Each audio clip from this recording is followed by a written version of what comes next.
এমন brutality was no less than Abrar Fahad, but হয়তো ওটার জান যায় নাই। I am going to go in and face it. এই কারেজটা তোমার কোথেকে আসলো? ওরা বলতেছে যে শিবির ধরছি, শিবির মারতেছি। পুলিশ বি লাইক, ও না তাহলে ঠিক আছে, মারেন, ঠিক আছে, বাট আপনারা একটু যে কোমরের নিচে মারেন।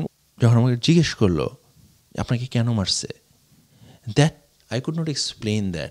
I started crying because I was so humiliated যে কেন আমাকে মারলো। আল্লাহ তোমার বাঁচাই দিচ্ছে, তোমার যদি ওই দিন শেরে বাংলা হলে রাত্রে যেদিন খুঁজতে গেছিল বুধবার দিন, সেদিন যদি পাইতো তাহলে could have been another Abrar Fahad.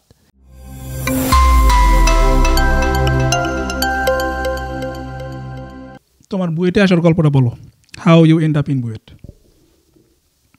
আমার বাড়ি গৌরীপুর, ময়মনসিংহ জেলার ময়মনসিংহের গৌরীপুর। আমার প্রাইমারি স্কুল, হাই স্কুল সব গৌরীপুরে। গৌরীপুর হচ্ছে আপনার ময়মনসিংহ সদর থেকে আপনি যদি বাস নেন অ্যাবাউট 45 মিনিটস। তো আমার প্রাইমারি স্কুল, হাই স্কুল ওগুলোতে ভালো ছাত্র ছিলাম, হাম্বল ব্র্যাগ। আমাদের অমল স্যার ছিলেন, অমল স্যার বলতেন যে তুই হলো নাই দেশে বুটকালাই সন্দেশ। মানে হলো মনে করেন যে এই দেশে কিছু পাওয়া যায় না, তুই হলো বুটকালাই, তুই সন্দেশ। তো সেই হিসাবে হ্যাঁ ওয়াজ। অমল স্যার কি পড়াইতো? অমল স্যার ইংরেজি পড়াইতেন। অমল স্যার কোচিংয়ে, প্রতিভা কোচিং সেন্টার আমাদের এখানে খুব বিখ্যাত কোচিং সেন্টার ছিল। তো এখানে স্যার ইংরেজি পড়াইতেন। যাই হোক, তো আমি ওইখানে পড়াশোনা করছি, primary school, high school. College পড়তে নিয়েছিলাম, নটরডেমে গেছিলাম, ইন্টারভিউ দিয়েছিলাম, পাস করতে পারি নাই, ফেল করছি। সবচেয়ে বেশি খুশি ছিল আমার আম্মা, যে আলহামদুলিল্লাহ ভালো হয়েছে, এখন বাসার কাছে থাকবা। সেই হিসাবে তারপরে চলে গেলাম ময়মনসিংহে সদরের কৃষি বিশ্ববিদ্যালয় কলেজ। এটাকে আপনার কৃষি বিশ্ববিদ্যালয়ের ক্যাম্পাসের ঢোকার মুখে একটা কলেজ আছে, এটাকে কেবি কলেজ বলে সংক্ষেপে। কেবি কলেজ কৃষি বিশ্ববিদ্যালয় কলেজ। তো ওইখানে ইন্টারমিডিয়েট পড়ছি, ওইখানে একটা মেসে থাকতাম। এই তো 2009 এইচএসসি দিছি, মানে আমরা 09 ব্যাচ বুয়েটের হিসাবে। বুয়েটে আসার গল্পটা আপনার, আম্মা চাইতেন আমি ডাক্তার হই, কিন্তু আমি ডাক্তার হইতে চাইতাম না। হ্যাঁ, কেন চাইতাম না এটা আসলে এক্স্যাক্ট কারণটা এখনও আমি জানি না, বাট আমার কাছে মনে হইতো যে আমি মানে ভালো ডাক্তার হইতে পারবো না আর কি, ঠিক আছে। অ্যান্ড আমার বড় ভাই এটাতে সাপোর্ট দিছে। ভাইয়ার ইন্সপিরেশনেই মোটামুটি আমি, উনি ঢাকায় নিয়ে গেছেন যে তুই তাহলে ঢাকায় চলে আয়, ঢাকায় তুমি কোচিং করো। তো সেই হিসাবে প্রথমে এটা বলি যে গৌরীপুর একটা মফস্বল শহর।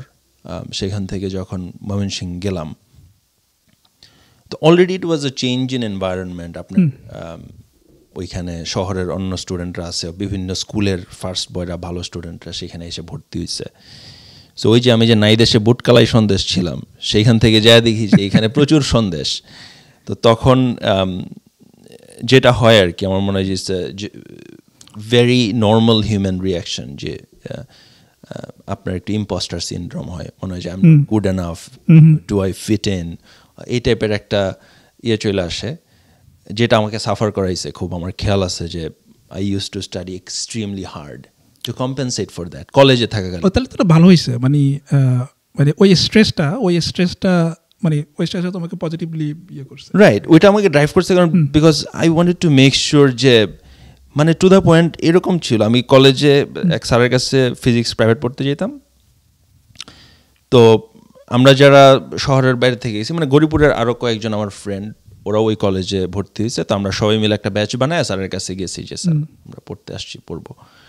তো প্রথম দিনের কথা খেয়াল আছে, তো স্যার জিজ্ঞেস করতেছে যে কি তোমরা কয় চ্যাপ্টার পড়ে শেষ করছো, কি অবস্থা? স্যার বই তো এখনো কিনি নাই। এখন আপনার স্যার বললো যে আগের ব্যাচটা যে গেছে দেখছো? দেখছি স্যার, কয়েকজন বাইরে গেল, যে এরা তো ওই ফার্স্ট পেপারের অলমোস্ট শেষের দিকে আছে। সেই যে একটা ভয় ঢুকে গেল মনের মধ্যে। তো পরে অনেকদিন এমন হয়েছে যে আপনার স্যারের বাসায় ঢোকার জন্য মেইন রোড থেকে একটা গলিতে ঢুকতে হতো আর কি। তো এমন পর্যায়ে আমি ট্রমাটাইজড হয়ে গেলাম যে আমি ওয়েট করতাম যে ওই স্টুডেন্টগুলো ওই গলি দিয়ে বাইরে হয়ে গেলে তারপরে আমি ওই দিক দিয়ে ঢুকতাম। মানে আমার নিজের এত ছোট লাগতো, কই আসছি তো কিছু পারি না। So that was that, I mean এটা ইন জেনারেল গ্রাম থেকে, গ্রাম না মফস্বল শহর করিপুর, সেখান থেকে ময়মনসিংহ সদরে আসার পরে সো আই স্টাডিড হার্ড এবং to fit in basically. That's good. এবং আমি আমার উপজেলা থেকে আমি একমাত্র তখন গোল্ডেন এ প্লাস পাইছিলাম। তো সেই হিসাবে মানে যখন শহরে এসে দেখলাম যে আমার এই গৌরব ভেঙে চূর্ণ বিচূর্ণ হয়ে যাচ্ছে, তাহলে গৌরব উদ্ধার করার জন্য কি করা যায়, পড়াশোনা করতে হবে। তো পড়াশোনা করলাম, ইট ওয়াজ গুড। ইন্টারমিডিয়েটে প্লাস পাইছি, গোল্ডেন এ প্লাস পাইছি আবার। তারপরে তো ভাইয়া ঢাকায় নিয়ে গেলেন যে কোচিং করো, আসো। তো ভাইয়া যেই মেসে থাকতেন আমিও সেই মেসে থাকতাম জিগাতলায়। সকালবেলা ভাইয়া অফিসে চলে যেতেন আর আমার কিছু টাকা দিয়ে যেতেন নাস্তা করার জন্য এবং কোচিংয়ে যাওয়ার জন্য। তো কোচিংয়ে যাওয়ার পরেও একই অবস্থা, মনে করেন আমি গরিপুর থেকে, এটা তো বিগার শক ঢাকায় এসে। It was much bigger shock in the sense. কিন্তু এটা কি একটু ইজিয়ার ছিল না, লাইক যে মানে ময়মনসিংহে যেহেতু তুমি একবার already you dealt with it, right, এই প্রেশারটা। সো ঢাকায় এসে হয়তো খুব বেশি হয় নাই, কিন্তু কম্পিটিশনের ফিলিংটা হয়তো বেশি ছিল, রাইট?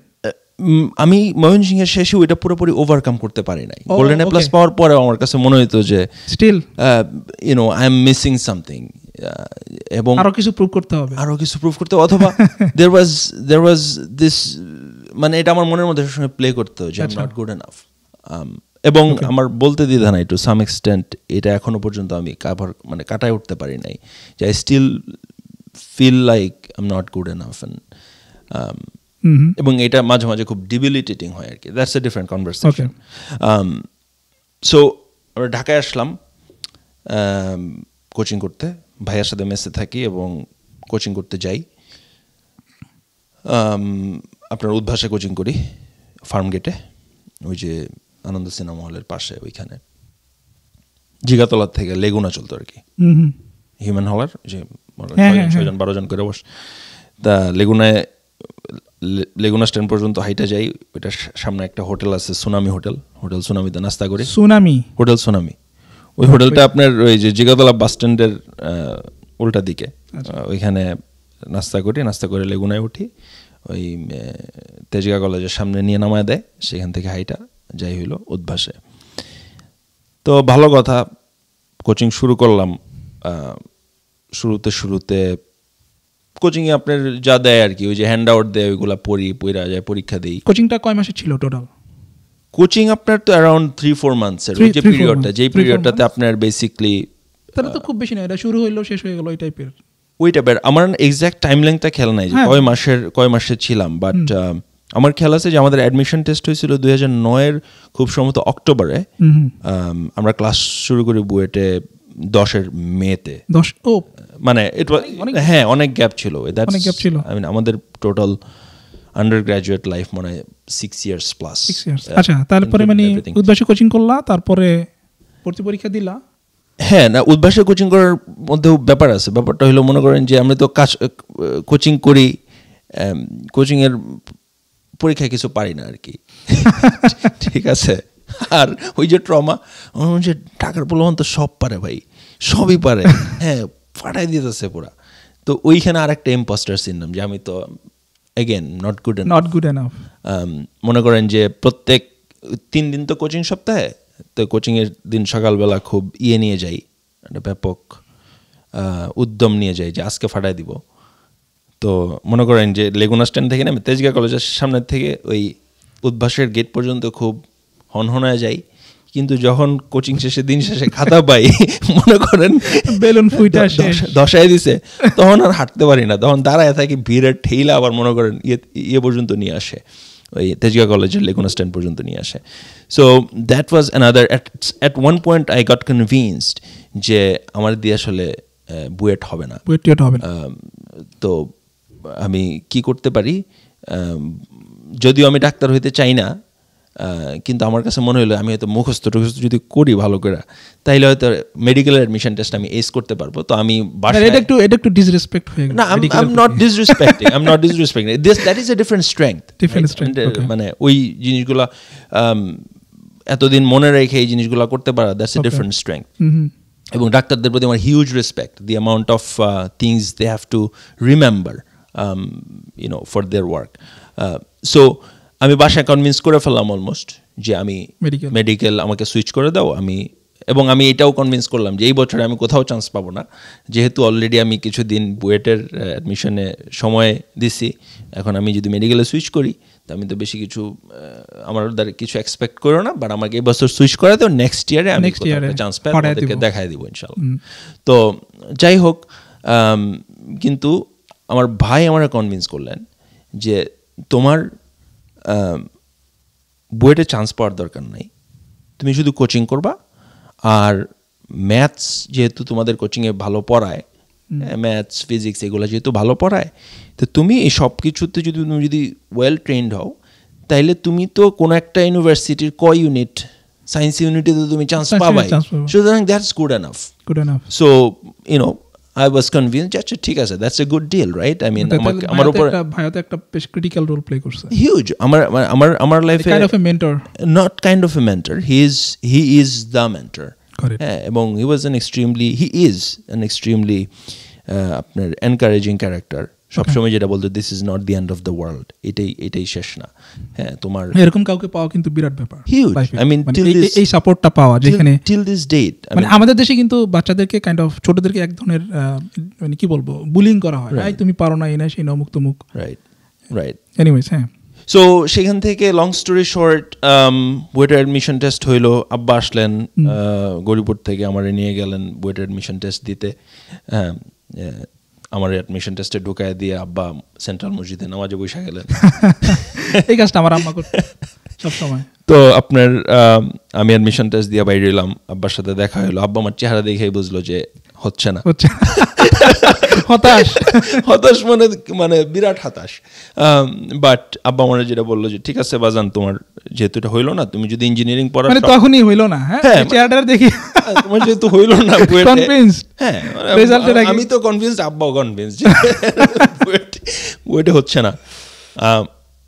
তো হইলো যে ঠিক আছে, তাহলে তোমার যদি ইঞ্জিনিয়ারিং পড়বার শখ থাকে, তোমার তো গোল্ডেন প্লাস আছে 2টা, আইইউটিতে তোমার চান্স হয়ে যেতে পারে। তা আমি এক কাজ করি, আমি টাকা পয়সা জোগাড় করা শুরু করি, তুমি আইইউটির জন্য চেষ্টা করো। তুমি যদি ইঞ্জিনিয়ারিং পড়তে চাও, আমাদের ফাইন্যান্সিয়াল অবস্থা was not super good, but আমরা মনে হয় pooling from different places, probably could manage enough money to send me to IUT. Okay. তো যাই হোক, ওই রকম করে চলতে থাকলো। এর মধ্যে বুয়েটের অ্যাডমিশন টেস্টের রেজাল্ট এখনও হয় নাই। আপনার চলে গেল হইলো কুয়েটের অ্যাডমিশনের টেস্টের সময় চলে আসলো। আমি কমলাপুর স্টেশনের পাশে আমার আরেক 2 ফ্রেন্ড থাকে মেস করে, ওদের কাছে গেলাম যে পরের দিন সকালে ট্রেনে ওইটা কুয়েটের অ্যাডমিশন টেস্ট দিতে যাব। আগের রাত্রে রেজাল্ট হবে এরকম করতেছে। আমার ভাই চাকরি করে, একই সাথে সে MBA করে ইভিনিংয়ে। ওকে। হ্যাঁ, তো আব্বা তো এলাকায় গরিপুরে, আব্বাও শুনছে যে রেজাল্ট হবে। তো আব্বা সকাল থেকে বিভিন্ন সময় ফোন দিয়ে খোঁজ নিচ্ছে আমার বড় ভাইয়ের কাছে যে কি অবস্থা, আর কি রেজাল্ট কিছু হইল না, কি সমাচার। তো এরকম করতে করতে সারাদিন তো রেজাল্ট, বইটা সবসময় রেজাল্ট, অ্যাডমিশন টেস্টের রেজাল্ট মোস্টলি রাত্রে দেয় আর কি। তো we were not aware of that, আমরা তো আর জানতাম না, আমাদের কেউ জীবনে বুয়েটে পড়ে নাই, সুতরাং উই হ্যাড নো আইডিয়া যে কখন রেজাল্ট হবে। তো আমাদের অ্যান্টিসিপেশন ছিল দিনের যে কোনো সময় হয়তো রেজাল্ট হবে, এবং আব্বা সেই জন্য কনস্ট্যান্টলি চেক করতেছে। তো এই পর্যায়ে সন্ধ্যার পরের দিকে ভাইয়া তো ক্লাসে ঢুকে গেছে, ক্লাসের ওয়েদার ভাইয়ার ফোনে চার্জ শেষ হয়ে গেছে, অথবা সে ফোন বন্ধ করে রাখছে। আর আব্বা যখন ফোন দিচ্ছে, ভাইয়ারা পাইতেছে না ফোনে। আব্বার ধারণা হয়েছে যে জিয়া মনে হয় চান্স পায় নাই, ইকবালের মন টন খুব খারাপ, সুতরাং সে ফোন বন্ধ করে রাখছে। তো তখন আপনার যে গ্রামীণ ফোনে কিন্তু ভয়েস মেল ছাড়া যেত, যে হ্যাঁ কেউ যদি কল পিক না করে। তো আব্বা এরকম বিভিন্ন ভয়েস মেলও ছাড়ছে ভাইয়ারে যে বাজান ঠিক আছে, কোনো অসুবিধা নাই, চান্স তো পাবো না, এটা আমরা জানি, কোনো এটা কি শেষ কথা নাকি, মন খারাপ করো না তোমরা, আমরা অন্য কিছু করবো, এই টাইপের। ওয়েল ভাইয়া ক্লাস শেষ হয়েছে 9টা-10টার দিকে রাত্রে, ততক্ষণে খবর আসা শুরু হয়েছে বিভিন্ন জনের অ্যাডমিশনের। আমার যেই ফ্রেন্ড ছিল সাথে, ওর কেউ একজন ছিল ক্যাম্পাসে, ও ফোন দিয়ে খবর নিছে ওরটা, ও চান্স পাইছে। হ্যাঁ, আমরা 3 বন্ধু ছিলাম, সাদ্দাম, রাকিব আর আমি। তো সাদ্দামের হয়েছে, সে তখনও তো সাবজেক্ট জানা যায় না, যা সিরিয়ালটা জানা গেছে। তো সাদ্দামরা বললাম যে আমারটা একটু খবর নেয়। তো সে আমারও খবর লাগাই বললো যে দোস্ত তো হয়েছে। আমি কিছু কস কি, কেমনি কি, হওয়ার কথাই না, চান্স মানে সম্ভাবনা নাই। যাই হোক, এর মধ্যে ভাইয়ার ক্লাস শেষ হলো, সেও 2-1টা মাধ্যমে খবর নিল। খবর নিয়ে জানা গেল যে না, খবর পোক্তা, আলহামদুলিল্লাহ, হ্যাঁ হয়েছে, বুয়েটে চান্স পাইছি। তখন ভাইয়া নর্থ সাউথে তখন পড়ে, সেখান থেকে সে ইয়েতে আসছে, মতিঝিলে আসছে, এসে আমাকে নিয়ে আমরা দুজন একসাথে বুয়েটে গেছি। সেই রাত্রে মিষ্টি কিনছি, হ্যাঁ। এবং বুয়েটের যারা, আমার ভাইয়ের মেসে যারা, যে ভাই ব্রাদার্সরা ছিল, যেহেতু আমি 3-4 মাস ধরে ওইখানে আছি, তারাও আমার অনেক স্নেহ করেন, আমি তাদের সবার ছোট, মানে ইট ওয়াজ একটা উৎসব পরিবেশ আর কি। So I made it to BUET, and huge aspiration, অনেক। আপনি মনে করেন, আপনি বুঝতে পারতেছেন যে মফস্বল একটা ছেলে, with all these imposter syndromes, এবং with all these challenges, the entire family behind him, financially, emotionally involved, সেখান থেকে making it to Buet was a big deal, it was felt good. Right. I think যে এই এক্সপেরিয়েন্সটা মোরলেস বাংলাদেশের যারাই বুয়েটে পড়ে, মোরলেস সবার জন্যই হয়তো কাইন্ড অফ কাছাকাছি এক্সপিরিয়েন্স, মানে এটা যে হয়তো ফ্যামিলিতে, মানে হয়তো ফিউ ফ্যামিলিজ পাওয়া যাবে যারা হয়তো অনেকে, মানে তাদের মধ্যে অনেকে বুয়েটে আসছে হয়তো, but A lot of like তোমার যে এক্সপিরিয়েন্স, এই এক্সপিরিয়েন্সটা হয়তো অনেকের সাথে রেজোনেট করবে, যে দে ওয়ার দ্য ফার্স্ট, এবং অনেক ধরনের অবস্টাকল। যেমন আমার এক ফ্রেন্ড আছে, সে তার গ্রামে লাইট বন্ধ হয়ে যেত সন্ধ্যার সময়, সবাই ঘুম, এবং সেখানে কোনো কারেন্ট নাই, ঠিক আছে, মানে কোথায় জানি ভুলে গেছি এখন, নর্ডমে আমার সাথে মেশে থাকতো। তো he made it to BUET, এবং it was such a big deal, এবং নোবডি, মানে তার গ্রামে এটা ওয়াজ আনহার্ড অফ যে কেউ বুয়েটে ইয়ে করবে। এবং তাদের ফিনান্সিয়াল অবস্থা এত খারাপ ছিল যে সন্ধ্যার পরে তারা যে হ্যারিকেন, তখন ইলেকট্রিসিটি ছিল না, হ্যারিকেন জ্বালায় যে পড়াশোনা করবে, ওই পয়সা বা ওই কেরোসিন কেনার পয়সা তাদের ছিল না। সো আই থিঙ্ক যে এটা মানে মোরলেস, মানে বুয়েটে যারা আসে, বা বুয়েট ঢাকা ইউনিভার্সিটির ভালো সাবজেক্টগুলোতে, মেডিকেলে, মানে stories maybe A lot of similarities. Right. I mean, for that matter, anyone who makes it to the public universities in Bangladesh, right? Apart from that kind of an environment. এটা কিন্তু শুধু ওই একটা মানুষের, মানে স্টুডেন্টের নিজের কৃতিত্ব যতটুকু, it's a family achievement. It's a family achievement. It's a family dream. To a great extent, it's a পুরো এলাকার achievement. True, of course. So তখন ওকে, সো বুয়েটে ভর্তি হইলা, রাইট, এটা ছিল 2010-এ তোমরা ক্লাস শুরু করলা। হ্যাঁ। সো কেমন ছিল বুয়েট তখন কেমন ছিল, like to be very specific, what you use to like about BUET, এবং কোন জিনিস তোমার ভালো লাগতো, ইউ এনজয় করতা, বা কি ছিল এরকম, অথবা ওভারঅল এনভায়রনমেন্টটা কেমন ছিল? মানে এইটা মনে হয় আমার জীবনে একটা কনস্ট্যান্ট চ্যালেঞ্জ, যে যখন বুয়েটে গেলাম, আপনার আবার সেই ইম্পোস্টার সিনড্রোম, আরো and this was as if it was not enough, বুয়েটে আসছো, no it wasn't, you have to prove, it was on a much bigger scale, in a way it got worse. Okay, আরো খারাপ হয়েছে। কেমনে খারাপ হয়েছে, যে আপনার ধরেন আমি গরিপুর থেকে ময়মনসিংহ গেছি, সেখানে হয়তো ময়মনসিংহ জেলার যে কয়েকটা স্কুল আছে, সেই কয়েকটা স্কুলের ফার্স্ট বয়নে আসছে, বা ভালো স্টুডেন্টরা ওইখানে আসছে। তো যখন আপনার এই বুয়েটে গেলাম, তখন আমার খুব ডিস্টিংক্টলি খেয়াল আছে যে আমার শেরেবাংলা হলে আমার সিট পাইছি আমি। তো তখনও পর্যন্ত যেই ভাইয়ের রুমে আমার সিট হয়েছে, ওই ভাইয়ার, ওনারা এখনও দে আর স্টিল লিভিং দেয়ার, তারা বের হয়ে যাবে, বা তারপরে আমরা উঠব। তো গণরুম বলতে বুয়েটে, আমি জানি ঢাকা ইউনিভার্সিটির গণরুম শুনলেই মানুষ খুব মানে আমাদের গণরুম তো ফেমাস, লাইক খুব আমি যেই রুমে গেছিলাম 4 জনের রুম, অলরেডি 4টা বেডে 8 জন আছে, Right. এবং নিচে আরো 8 জন আছে ফ্লোরিং করতেছে, 16 জন। So I was the number 17th so in that গণরুম। না, দ্যাটস ভেরি টাফ। আমাদের যেটা ছিল আপনার definitely not ideal, right? I mean, you would want to be on a bed on your own room with at least 4 other people. কিন্তু আমাদের ক্ষেত্রে যেটা গণরুম ছিল সেটা হলো বুয়েটের হলের যেই লাইব্রেরি আছে সেই লাইব্রেরিটাকে পার্টিশন দিয়ে বইয়ের র্যাকগুলোকে এক সাইডে করে বাকি একটা বড় জায়গা ওপেন করে সেখানে আপনার বিছানা আর কি, তোষক বিছানো ওই হিসাবে গণরুমে গেলাম, উঠলাম। আমার খেয়াল আছে একদিন সকালবেলা শুরুর দিকে তখন ক্লাস, এই ঘুম আমার তখনও ভাঙ্গে নাই পুরাপুরি। আমার ঘুম ভাঙলো ওই পার্টিশনের ওই পাশে একটা কনভারসেশন শুনে আর কি। কনভারসেশন চলতেছে হচ্ছে রিয়েল নাম্বার আর ইমাজিনারি নাম্বারের কোনো একটা নিয়ে 2 জনের মধ্যে একটা বিতর্ক চলতেছে। তো ধরেন আমি মানে মনে হচ্ছে আমি অঙ্ক খুব বেশি ভালো পারি না। এই সমস্ত কনভারসেশন যখন আপনি যে আপনার ঘুম ভাঙতেছে এই কনভারসেশনটা শুনি না, ইম্পোস্টার সিনড্রোম আরো বেড়ে কোন লেভেলে যায় চিন্তা করেন। মানে এটা আরো কিক ইন করলো। বললাম যে তো মুশকিলের ব্যাপার। তো এইটা হইলো যে আপনার everyone was like that, like extremely brilliant, এবং তার সাথে একটা কালচারাল ডিফারেন্স তো আছে। এখন বুঝি যে a lot of it is about exposure, right? I mean, আমরা যেই লেভেলের এক্সপোজার পাইছি একটা শহরে যেই ছেলেটার থাকে সে তার চেয়ে ডেফিনেটলি বেশি এক্সপোজার পাইছে, and that's why they have more knowledge into certain মানে ও হয়তো বুয়েটে কয়েকবার ঘুরতে আসছে, ওই নাইসা হইতে পারে, চাটা খাইছে, কিংবা ধরেন যে তার ফ্যামিলি থেকে হয়তো ওই যে ম্যাথ অলিম্পিয়াডে নিয়ে যাওয়া বা ম্যাথ অলিম্পিয়াড করানো, অনেকে নিজ উদ্যোগী করে। and these kids are simply brilliant, right?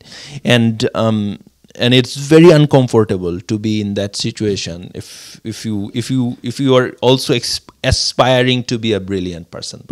I'm not fully there yet. I want to be like them, like wannabes. I want to be like them. Kintu I'm not there yet, so that makes me feel down. তো সেইখান থেকে সেটা শুরু হইলো। তারপরে তো class টাস করা শুরু করলাম। It is busy. It's a busy academic schedule. Apnar definitely in the first year, you basically go through all the basic science stuff, right? Your math. So tomar first year eve katlo. First year eve katlo. Still trying to prove yourself. Yeah. Trying to fit in. Yes. Maybe. Ar hocche okay. তো তারপরে second year. Right. Second year এবং খুব বেশি যে transitional difference ছিল ওটা এরকম না, যে হয়তো আরেকটু বেশি হয়তো আপনার স্লোলি আমি যদি মেকানিক্যাল ইঞ্জিনিয়ারিং পড়ছি তো সেখানে একটু হয়তো বেশি কোর্স 1-2 করে আসা শুরু করছে, but still not fully there yet. In terms of campus life যদি আপনি জিজ্ঞেস করেন, except for playing cricket here and there, এর চেয়ে বেশি অন্য কোন রকমের কালচারাল অ্যাক্টিভিটি বা ওইরকম আসলে আমার ছিল না। আমি ওয়াজ নট ভেরি ইনভলভড। তুমি ক্রিকেট অনেক পছন্দ করো? ক্রিকেট প্রচুর still yeah, I play a lot of cricket. Okay. তো তারপরে তুমি মানে তোমার পলিটিক্যাল অ্যাক্টিভিজম কিভাবে শুরু হইলো বুয়েটে? না, ওই অর্থে আমার কোনো পলিটিক্যাল অ্যাক্টিভিজম ছিল না। ইট ওয়াজ সো আমরা যখন ঢুকলাম বুয়েটে তার 2010-এর মেতে আমাদের ক্লাস শুরু হইল। 2011-12 ক্যান্ট এক্স্যাক্টলি রিকল, ওই সময়টাতে একটা ভিসি বিরোধী আন্দোলন হলো বুয়েটে। ভিসি ছিল প্রফেসর নজরুল ইসলাম। উনি মেকানিক্যাল ডিপার্টমেন্টেরই প্রফেসর ছিলেন, definitely one of the most senior ones. কথিত আছে তিনি শেখ হাসিনার হাউস টিউটর ছিলেন। Oh, that's a big shot. He was a big shot. I mean, at that time he was a big shot. মানে শেখ হাসিনার house tutor থাকা মানে তো মানে কিন্তু তার রেকর্ড খুব খারাপ ছিল আর কি। সে নাকি কুমিল্লা বিশ্ববিদ্যালয়ের এরকম ভিসি ছিল এবং সে দেওয়াল টপকায় তাকে পালায় আসতে হয়েছে, সামথিং লাইক দ্যাট। না, ভালো তো কুমিল্লার দেওয়াল টপকায় যদি বুয়েটে ভিসি হওয়া যায়। না সে হয়তো ডেপুটেশনে গেছিল বুয়েট থেকে, এখানে গিয়ে ভিসিগিরি করে আবার চলে আসছে। বাট তখন আপনার তুমি ওই আন্দোলনে মানে you are almost everyone was part of it. It was, you can think of it like the July Revolution of Buet. Okay. Back then, in terms of participation, everyone was against the VC. প্রথমত টিচাররা আন্দোলনটা শুরু করছিল. It was related to a few different things. সব যে কত দফা কিসের ভিত্তিতে আন্দোলন সবকিছু আমার এই মুহূর্তে খেলো নাই, বাট I can tell যে it was very well recognized as something truthful, as something righteous to do at that time. তো সেই হিসাবে আমরা আন্দোলন করলাম ক্যাম্পাসে, সারা রাত ধরে পোলাপান মনে করেন যে ইয়ে করতেছে, একসাথে বসে একটা গান হচ্ছে, একটু কবিতা হইতেছে, একটু আপনার ছোট্ট নাটক হচ্ছে, সারাদিন জুড়ে স্লোগান হচ্ছে, রাইট? এই সমস্ত জিনিসপত্র হচ্ছে। হলের যে আমাদের ডাইনিংয়ের মামারা সবাই খাবার নিয়ে ক্যাম্পাসে চলে আসছে, কারণ তখন তখন আপনার এই ধরনের আন্দোলন যখন তুঙ্গে উঠে গেছে, তখন হল ভ্যাকেট করবার জন্য অ্যাডমিনিস্ট্রেশন বলল, কিন্তু definitely nobody is going to listen to them, right? তার মানে আন্দোলনটা মানে একদমই মানে তুমি যেরকম বললা যে এটা it was a July revolution. It was like a July revolution. Everybody participated in Buet. তখন obviously ছাত্রলীগের যে ডমিনেন্ট গ্রুপ ছিল তখন, the group that was dominating campus politics for Chhatra League, even they went against the VC. At least they took a neutral stance যে আমরা সাধারণ ছাত্ররা যেরকম বলে সেরকম যাবে। It went to that level যেখান থেকে আসলে বিসিরে টিকায় রাখবার আর কোনো কি নাই, উপায় নাই। ওইটার এগেনস্টে ছাত্রলীগের ছোট্ট একটা গ্রুপ দাঁড়াইলো, যেই গ্রুপটা was very unpopular. Even I believe, আমি তো আর ওদের ভিতরের পলিটিক্স জানি না, but they were not the mainstream Chhatra League at that point in time. মানে তারা প্রচণ্ড রকমের ভিসি পক্ষ নিয়ে, হ্যাঁ, এবং তখন একটা ন্যারেটিভ এরকম দাঁড়াইছিল যে এই ভিসি পদত্যাগ করা মানে শেখ হাসিনার পদত্যাগ করা, এই টাইপের একটা ইয়ে হইলো। বুয়েটে আমরা যে দিয়েছি তো রক্ত, আরও দিব রক্ত, পোলাপান সিরিঞ্জ দিয়ে রক্ত বের করে আপনার ওই রেজিস্টার বিল্ডিংয়ের সিঁড়িতে নিয়ে ছাড়লো। হাসিনা ইয়েতে ওই সংসদে দাঁড়ায় বলছে যে এরা কি বিকৃত রুচির, হ্যাঁ, এরা এরকমের রক্ত ঢালতেছে। তো তখন আমরাও এটা নিয়ে আমরা উই ওন্ড দ্যাট, এই যে পোলাপান যেমন আমরা সবাই রাজাকার, এটা যেরকম ওন করলো না এই জিনিসটাকে, এই আমরা তখন বুয়েটে হ্যাঁ আমরা বিকৃত রুচির, এই জিনিসটা আমরা ওন করছি যে ঠিক আছে আমরা বিকৃত রুচির, আমরা খারাপ। ইন এনি কেস, তো আপনার ওই ভিসি বিরোধী আন্দোলন তুঙ্গে ছাত্রলীগের যেই গ্রুপটা পরবর্তীতে বুয়েটে ডমিনেন্ট হয় এবং যেই গ্রুপটা বেসিক্যালি আবরার ফাহাদের শেষ পর্যন্ত ইভেনচুয়ালি মাইরা যারা থামে আর কি, বা থামতে বাধ্য হয়, ওই গ্রুপটা তখন থেকে দে স্টার্টেড কনসলিডেটিং পাওয়ার। কারণ তারা they stood against the entire BUET campus, they stood against যে ছাত্রলীগের যে আরও একটা গ্রুপ ছিল যারা স্টুডেন্টদের পক্ষে নিউট্রাল স্ট্যান্স নিয়েছিল, তাদের এগেনস্টে গেল, এবং ইভেনচুয়ালি প্রশাসনের হস্তক্ষেপে বুয়েট ভিসি টিকে গেল। কারণ আমাদের টিচারদের আপনার যারা মন্ত্রণালয়ের সঙ্গে, শিক্ষামন্ত্রীর সঙ্গে বৈঠক টৈঠক করতেছিল, তাদেরকে বলা হয়েছে পর্যন্ত এভাবে হুমকি দেওয়া হয়েছে। আমরা কিন্তু পদযাত্রাও করছি ইয়ে পর্যন্ত, ওই যে শাপলা চত্বর না তো, আর ঢাকা ইউনিভার্সিটির ক্যাম্পাস দিয়ে দোয়েল চত্বর ওইদিকে আমরা ইয়েও করছি, পদযাত্রাও করছি শিক্ষকদের সাথে। Peaceful protest. তো তখন শিক্ষকদেরকে বলা হয়েছে যে আপনার ক্যাম্পাসে যদি লাশ পড়ে সেটার দায়িত্ব কি আপনারা নেবেন? স্যাররা তো ডেফিনেটলি এটা শুনে ঘাবড়ায় গেছে আর কি। And they came back to campus and said যে দেখো this is what we are hearing. এবং তারা যেহেতু এই কথাটা বলতে পারছে, they have the means to do this. এখন এটা যদি হয় এবং তোমরা আমাদের সন্তানদের মতো, তোমরা যদি if you get hurt, then it's nothing is worth over your life. So সেই হিসাবে তারা আন্দোলনে সেখানে ইস্তফা দিল। সরকারের পক্ষ থেকে কনসেশন দিল যে প্রভিসি যে ছিল সে পদত্যাগ করবে। প্রভিসি পদ বেসিক্যালি বুয়েটে কখনোই ছিল না।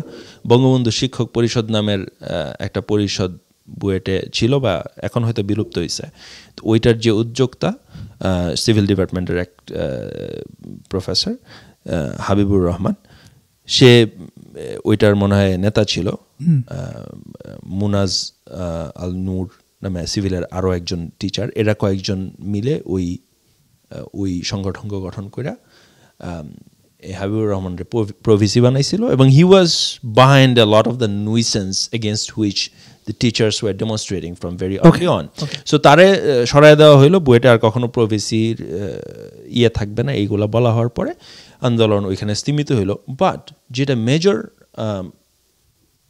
ফল্ট লাইন যেটা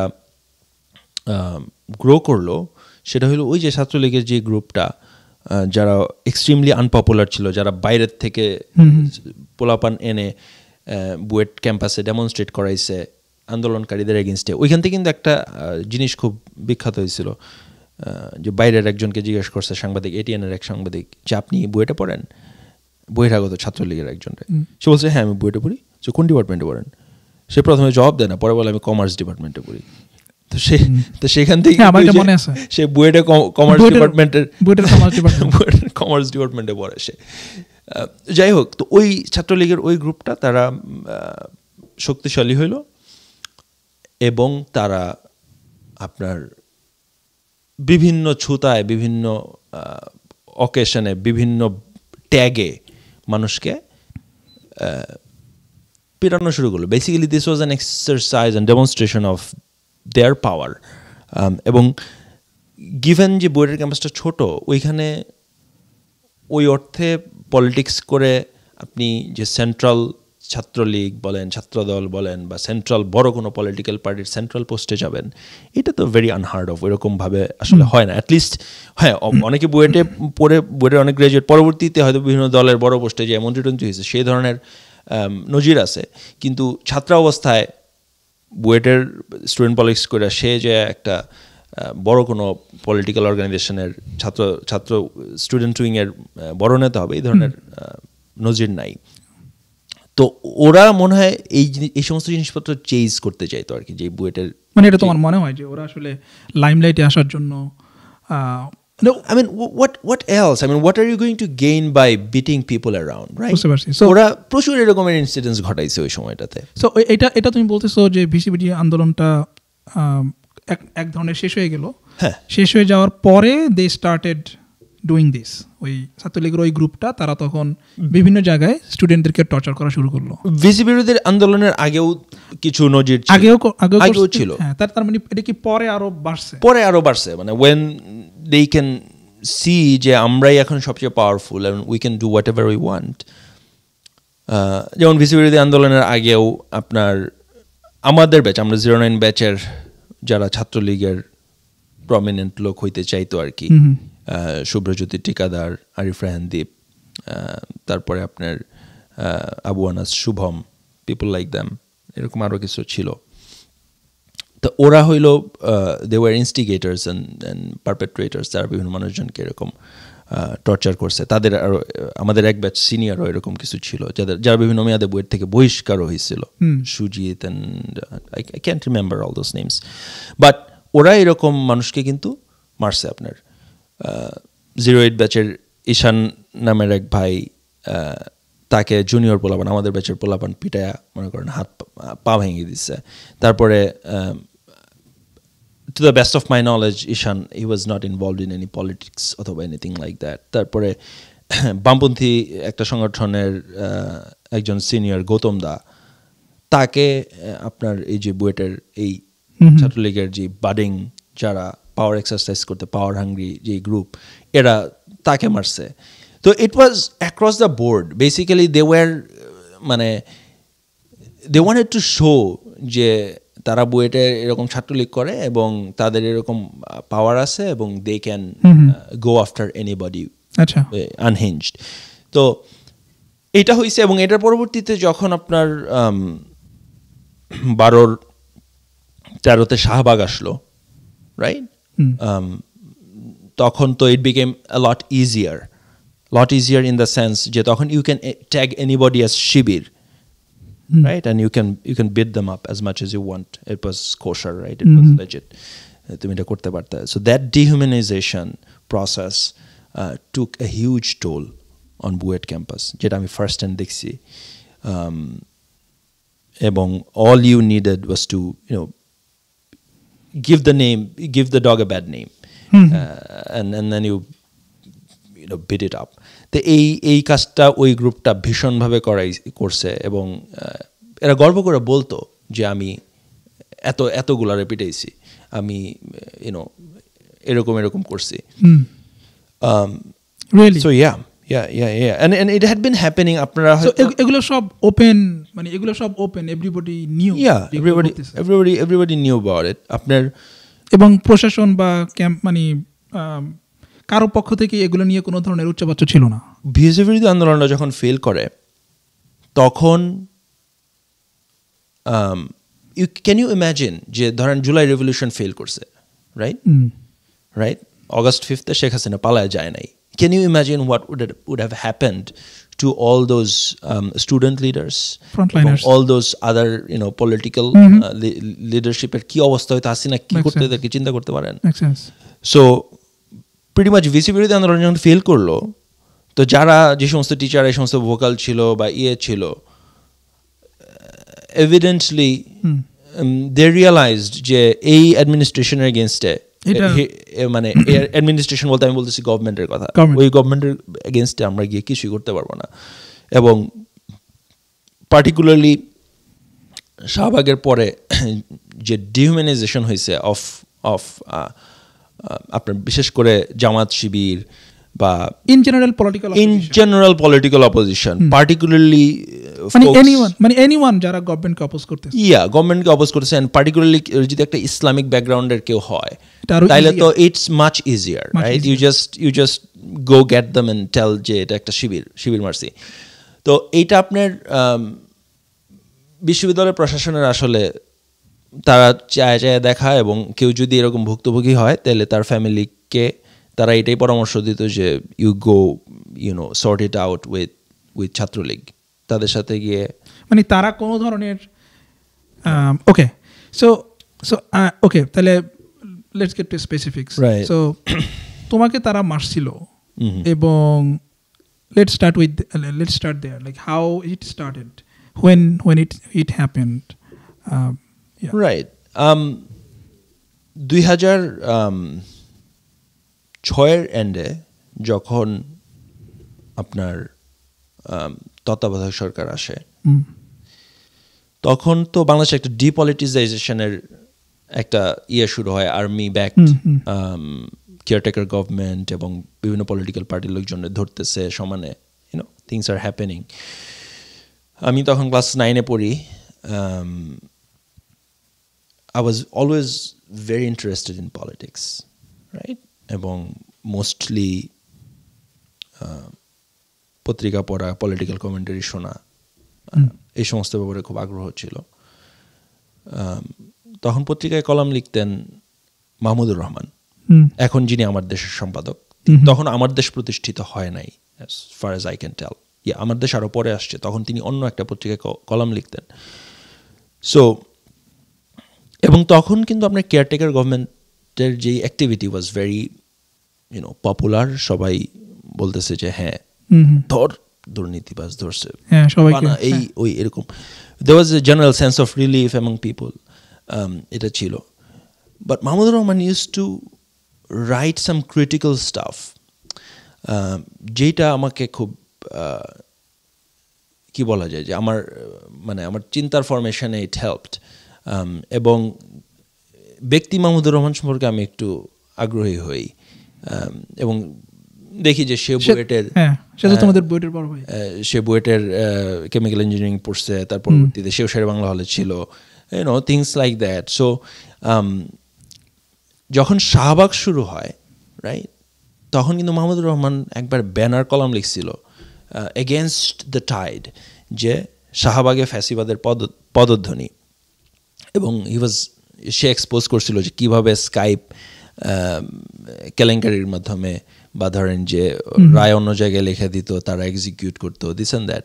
I am not going in to the facets, যেখানে যে ধরেন আপনি জামাতের লিডারশিপ তখন what they did not do, that's regardless. আমি যেটা বলতে চাচ্ছি যে পুরা এই জুডিশিয়াল প্রসেসটাতে যে ফ্ল ছিল তারা এটা এক্সপোজ করতে পারছিল আমার দেশ, এবং আমার ব্যাপক রকমের একটা কি বলা যায় এটাকে যে মানে ফ্যাসিনেশনের জায়গা ছিল মাহমুদুর রহমানের লেখালেখি তার কাজ। তা আমরাও তখন গরম গরম ফেসবুকে অনেক কিছু লিখছি আর কি, বুঝছেন। আচ্ছা, আর এখন আমার ক্লাসমেট হইল শুভ্রজ্যোতি টিকাদার, আরিফ রেহানদীপ। এই টিকাদার সে কি ছিল? সে পরবর্তীতে বুয়েট ছাত্রলীগের প্রেসিডেন্ট ছিল। আর আরিফ রেহানদীপ, মানে এই নামটা আমার পরিচিত লাগতেছে। সে কি আবরার ফাহাদ হত্যাকাণ্ডের? না, ও তার আগেই ও সুইসাইড করে মারা যায়। ও তাই? ইয়েস। বাট ইয়া, তো আপনার ওরা আমার classmate, so they are looking at my posts every day, they know what I am writing about, এবং বেসিক্যালি ওয়ান চাঁদরাত হইলো, যে ধরেন বুয়েটের প্রত্যেক বুধবারে আমরা বলি চাঁদরাত, কারণ হইলো বৃহস্পতিবার শুক্রবার বন্ধ। তো আমি হল থেকে ভাইয়ার কাছে গেছি মোহাম্মদপুরে, তো বুধবার দিন বেশ রাত্রেবেলা আমার কল দিচ্ছে আমার রুমমেট যে জিয়া তুই কই? বললাম আমি তো মোহাম্মদপুরে, কালকে পরশু বন্ধ, আমি যাবো না ওইদিকে, আছি এদিকে আছি। তো তোরে তো খুঁজে মানে তোরে তো এই শুভম তারপরে এরা খুঁজতেছে। আমি বললাম যে তাহলে তো মনে হয় কাজ হয়ে গেছে, আমারও তো মনে হয় তাহলে ধরবো। সো বেসিকলি বৃহস্পতিবার শুক্রবার আমি অনেক কন্টেমপ্লেট করছি যে what should I do on Saturday morning. আমি কি যাব না ক্যাম্পাসে, নাকি ফ্যামিলির কাছেও মানে কেমনে কি বলবো। তো ইট ওয়াজ এ ক্রাইসিস। বাসায় বললাম এরকম সিচুয়েশন, বাসার লোকজনের একটা জেনারেল যেটা একটা ইয়ে থাকে যে তোমার কে বলছে এত কিছু লিখতে, বা এই টাইপের একটা তো থাকেই, স্বাভাবিক। যাই হোক, বাট যেটা হওয়ার সেটা তো হয়েছে, এবং the inevitable is going to happen, right.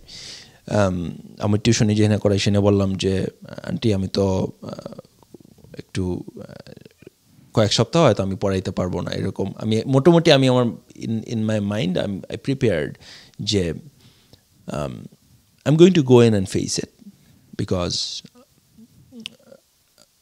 এটা মানে একটা কি বলা যায়, একটা সেফ অনিশ্চয়তার থেকে একটা মনে করেন যে কঠিন বাস্তবতা এবং নিশ্চয়তা বেটার।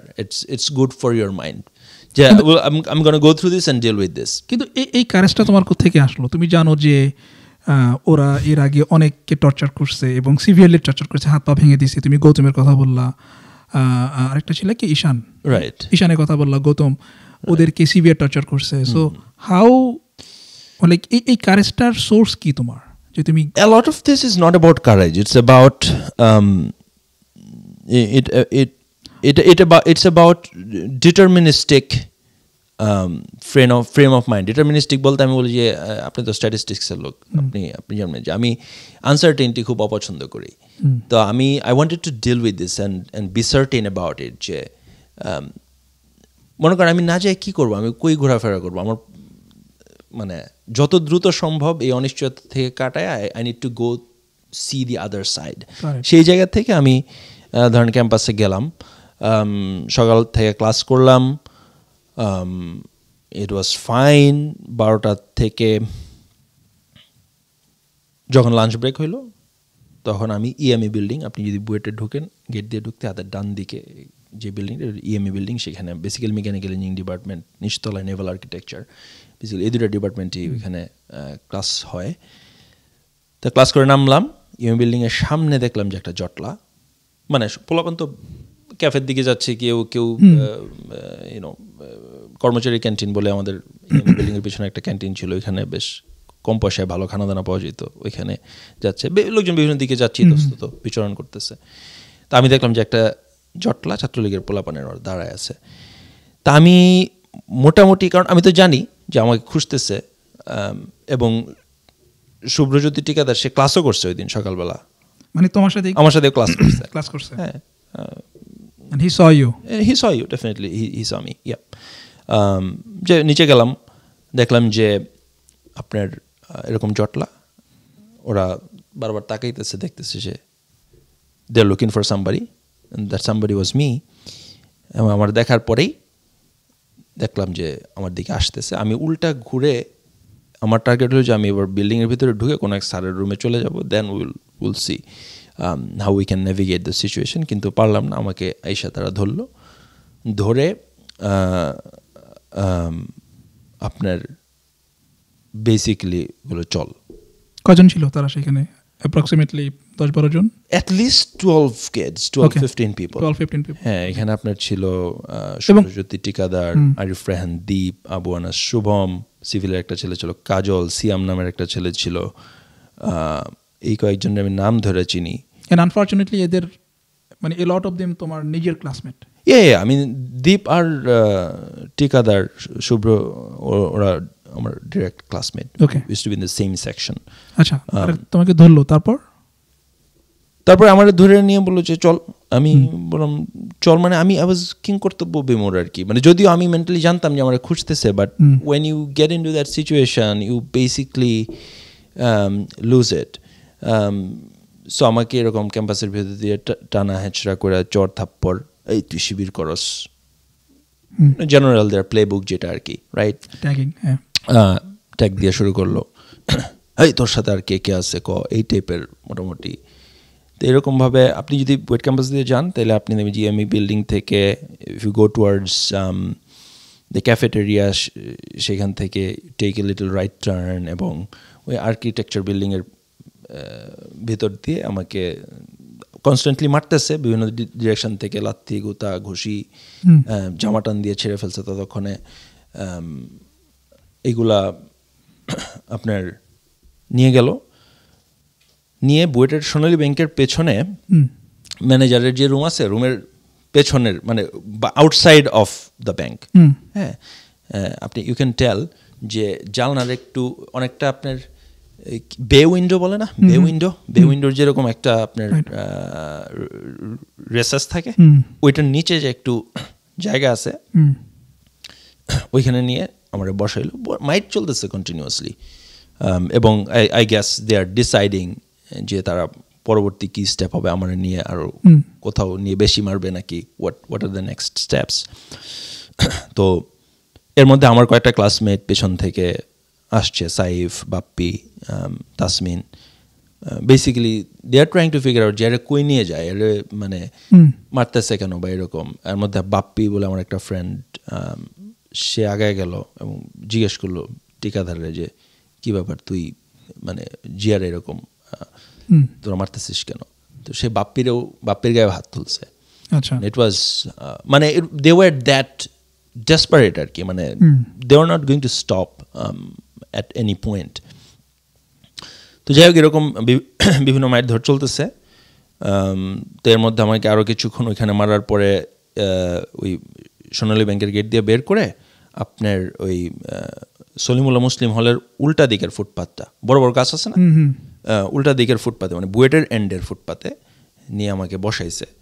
এবং আমি মনে মনে চিন্তা করতেছি যে বুয়েট ছাত্রলীগ এক জিনিস, তারা তো মারতেই আছে। এখন কোনোভাবে যদি এই জটলা দেখে ঢাকা বিশ্ববিদ্যালয়ের কিছু অতি উৎসাহী ছাত্রলীগ এসে যোগ দেয় তাহলে কি হবে, এবং তারাও যদি মারে, তাইলে তো it's going to be a disaster. আমি তো আর এর মধ্যে তো বিভিন্ন রকমভাবে মার চলতে আছে। ধরুন আমার মাথায় লাথি দিচ্ছে দীপ, মানে আমার চুল ধরে টানতেছে, আমার পায়ের উপর এটা ঝাঁপাইতেছে, মানে ইটস বিজার সিচুয়েশন। মানে বিভিন্ন ডিরেকশন থেকে আমাকে কন্টিনিউয়াসলি মারতেছে, আর আমাকে বারবার জিজ্ঞেস করছে তোর সাথে কে আছে, তুই কি এই করে, এই ধরনের কথা। তোমাকে যখন মারতেছিল তখন ওই জায়গাটাতে তুমি বলো তোমার 3টা ফ্রেন্ড আসছিল, they tried to actually save you, এবং তারাও মারধরের শিকার হয়েছে। আই সাপোজ যে মারধর করে তাদেরকে পাঠিয়ে দিছে এবং তোমাকে রাখছে। ওই জায়গাটাতে আর কি কেউ ছিল, আর কি কেউ দেখছে? অনেক মানুষ দেখছে। It was in front of almost everybody. মানে ক্যাম্পাসে তো লাঞ্চ বেসিক্যালি দুপুরের খাবারের জন্য সবাই বের হয়েছে, তো everybody is out and about. আপনার আমি যখন এই সমস্ত যখন শেষ হয়েছে যে ইউনো সব কিছু শেষ, আমি যখন আবার ফেরত আসছি, আমি যখন ফেসবুকে পুরনো পোস্টগুলো ঘাঁটতেছি, আমি তখন অনেক কনভারসেশন দেখছি ওইখানে, যে কনভারসেশনগুলোতে লোকজন এরকম কথাও আসছে যে জিয়ারে তো গুম করে ফেলাইছে, জিয়ারে পাওয়া যাইতেছে না। তারপরে একজনের একটা পোস্ট ডিস্টিংক্টলি আমার খেয়াল আছে, সেই আপা লিখতেছে যে আমি তো দেখলাম ওরা সোনালী ব্যাংকের পেছনে একটা চোর ধরছে, চোর পিটাইতেছে। মানে ক্যান ইউ ইমাজিন, আমি একটা বুয়েটের সেকেন্ড ইয়ারে পড়ি, আমি আমার থার্ড ইয়ারের শুরুতে 3-1 টার্ম চলতেছে, আমাকে ক্যাম্পাসে পিটাইতেছে, এমনভাবে পিটাইতেছে যে আপনি একটা চোর পিটান, রাইট? এবং এইটা so it was that disastrous. এই ধরনের সিচুয়েশন ছিল তখন ক্যাম্পাসে। But as long as you tell them যে এটা শিবির ধরছি, শিবিরে মারতেছি, তখন everybody just looks the other way and go about their business. তো এই যে একটা dehumanization হয়েছে, সেই dehumanization was the very reason of this almost perpetual tortures, যে টর্চারগুলো on and on হইতেছিল up until Abrar Fahad died, right? এরকম আর অনেকগুলা কেস আমি জানি যেগুলা এমন brutality was no less than Abrar Fahad, but হয়তো ওটার জান যায় নাই। There are kids in Buet যারা শেষ করতে পারে নাই পড়াশোনা, and they had to go study somewhere else. তো যাই হোক, আমার ওই দিন মারলো, এবং luckily I was very lucky যে কয়েকটা টহল পুলিশ ছিল, ওরা ওই জটলা দেখে ওইখানে আসছে, আইসা দে ওয়ার লাইক বোঝার চেষ্টা করতেছে আর কি। তারা তো আর চেহারা দেখেই বোঝে না যে এটা ছাত্রলীগ, তারা আইসা বলতেছে যে কি ভাই এনে কি হইতেছে আপনারা। তো ওরা বলতেছে যে শিবির ধরছি, শিবির মারতেছি। পুলিশ বি লাইক না তাহলে ঠিক আছে, মারেন, ঠিক আছে, বাট আপনারা একটু যে কোমরের নিচে মারেন, উপরের দিকে মারলে মানে এটা সে বলছে, হ্যাঁ বুয়েট এটা বলতেছে পুলিশ, হ্যাঁ পুলিশ বলতেছে যে আপনারা তো উল্টা পাল্টা মারতেছেন, এভাবে মারবেন না, তাহলে এটা খারাপ কিছু হয়ে যেতে পারে, আপনারা কোমরের নিচে মারেন প্লিজ। আর তারা দুইজন সেখানে রইল, তারা খুব সম্ভবত লালবাগ থানার টহল পুলিশ, কিন্তু যে জায়গাটাতে আমরা মারতেছিল সেটা শাহবাগ থানার আন্ডারে, সুতরাং তারা আমরা ওইখান থেকে গ্রেফতারও করতে পারতেছে না। So basically they are calling for people from Shahbag থানা। In the mean time BUET ছাত্রলীগের তৎকালীন সময় সম্ভবত আহ্বায়ক ছিল আমিনুল হক পলাশ, সে পরে ফরেন ক্যাডারের, সে কি এসবির বা সামথিং বড় কর্মকর্তা ছিল, এই ইন্ডিয়াতে বাংলাদেশি হাইকমিশনের কর্মরত ছিল up until Sheikh Hasina fled, and then now I think he is seeking asylum in UK. সে ওইখান থেকে পালাই ইউকেতে চলে গেছে। তারপরে তন্ময়, এর পুরো নাম খেয়াল নাই, যাই হোক ও ছিল মনে হয় সেক্রেটারি বা সামথিং। সো ওরাও আসলো, ওরা এসে আরো কিছুক্ষণ টর্চার করলো বিভিন্নভাবে। মানে আসলো সবাই, এসে সবাই তোমাকে মারলো, হ্যাঁ মারবে, এবং আপনার একই কথা বারবার জিজ্ঞেস করবে। এবং পুলিশ তখন দাঁড়ায় দেখতেছে, এবং তারা বলতেছে কিভাবে মারতে হবে, উপরে ভাই মানে উপরে মারো না, নিচে মারো। হ্যাঁ মানে তারা বলতেছে যে তোমরা যে মাথায় টাথায় লাথি দিচ্ছ, এটা ঠিক না, তাইলে যে কোনো সময় খারাপ কিছু হয়ে যেতে পারে, তার চেয়ে তোমরা একটু কোমরের নিচে মারো, that's better. So in any case আপনার এরকম আরও কিছুক্ষণ চলার পরে শাহবাগ থানার পুলিশ আসলো, and they took me away. আচ্ছা, বিফোর দ্যাট যখন তারা তোমাকে মারতেছিল, রাইট, মারতেছিল, অনেক ক্যাম্পাসে সবাই দেখতেছে, মানে তোমার নিজের ক্লাসমেট প্লাস ছাত্রলীগের মানে ছেলেরা তোমাকে মারতেছে, what was going through in your mind? মানে is there any specific thing that were going through in your mind? A lot of different emotions. একটা খুব ইমোশন ছিল যে I was feeling humiliated. I felt like যে কি legitimacy আছে যে তোমরা আমাকে মারতেছো, for what reason? মানে in front of everybody, right? Almost whole campus, everybody, right? এবং আমার গায়ে একটা ছিল আপনার ফতুয়া, মানে পাঞ্জাবিও না, আবার ফতুয়া মনে হয় এখন এতটা পপুলার না, ওই সময় একটু পপুলার ছিল। তো আমার খেয়াল আছে আব্বা আমার এই ফটোটা কিনে দিয়েছিল, কালো ফটো, এটার মধ্যে অনেক রবীন্দ্রনাথের কবিতা লেখা ছিল আর কি। আচ্ছা, তো এই ফটোটা এখনো আমার কাছে আছে, এটার ছবি আছে। তো আপনার বিশ্ববিদ্যালয় তো হচ্ছে সেই জায়গা, চিত্ত যেথা ভয় শূন্য মুক্ত যেথা প্রাণ। রবীন্দ্রনাথের একটা কবিতা আছে না, আমি ভুলে গেছি। আমার কাছে মনে হচ্ছে বিশ্ববিদ্যালয়ের সংজ্ঞা সবসময় এইটা, যেখানে আপনার মনে ভয় থাকবে না, আপনি আপনার মন খুলে কথা বলতে পারবেন, and you write whatever you want. If somebody doesn't like it, they will write something against it, counter দিবে। So কিন্তু what gives you the legitimacy যে you beat other people, এটা ছিল। তারপরে definitely I'm a believing Muslim, I practice as much as I can. আমার মনের মধ্যে এই সাহস ছিল যে whatever they are doing is wrong, এবং আমি যেটা করি সেটা was right. So I was not afraid, but I felt humiliated. এবং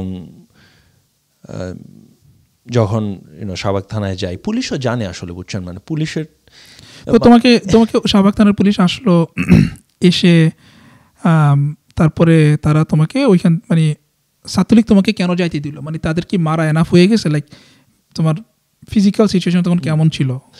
how much injured you were? আমার মুখের ভিতরে সব কেটে গেছে, লাইক তখন আমি এগুলো কিছু তেমন টের পাচ্ছি না, বাট বিভিন্ন জায়গায় এরকম ফুলে গেছে, রক্ত বেরোচ্ছে, শার্ট ছিঁড়ে গেছে।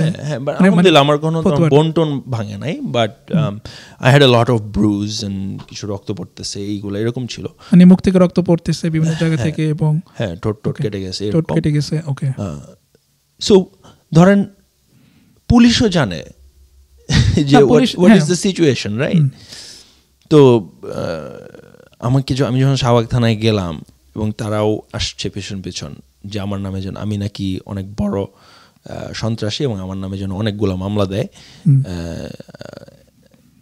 ওইখান থেকে তোমাকে এই অবস্থায় তোমাকে শাহবাগ থানায় নিয়ে আসলো, এবং ছাত্রলীগের ছেলেরাও আসলো পেছন আসলো টু মেক শিওর যে আমার নামে এনাফ মামলা দেওয়া হয় এবং আমাকে যেন করে। সো ইন এনি কেস তারা আপনার, আই রিমেম্বার ডিস্টিংক্টলি যে আমি কিন্তু পড়াশোনাতে কখনো কাঁদি নাই, বাট আই ক্রাইড যখন শাহবাগ থানার পুলিশের যে আপনার থানায় ঢুকলে আপনার এন্ট্রি করে না, আপনার রেকর্ড এন্ট্রি করে, তখন যখন আমাকে জিজ্ঞেস করলো আপনাকে কেন মারছে, that I could not explain that. I started crying because I was so humiliated যে কেন আমাকে মারলো, right? It was bad. I could not stop sobbing for quite a while. That police was kind enough to offer me some water এবং আমাকে একটু সময় দিছে সে। আমি বেসিক্যালি ওইখান থেকেই আমার বাসায় কল করছি, আমার ভাইয়াকে এবং আব্বারে জানাইছি। it was tough time. Call করে কি বললা তুমি, মানে কল করলা কি বললা? how was like how মানে আঙ্কেল কিভাবে রিঅ্যাক্ট করলো তোমার বাবা? আব্বারে আমি সরাসরি কল দিই নাই, আমি ভাইয়ারে কল দিছি, কারণ এত তো কল দেওয়ার সুযোগ নাই। আব্বারে কল দিছি, আব্বা পরে ভাইয়ার কাছ থেকে শুনছে।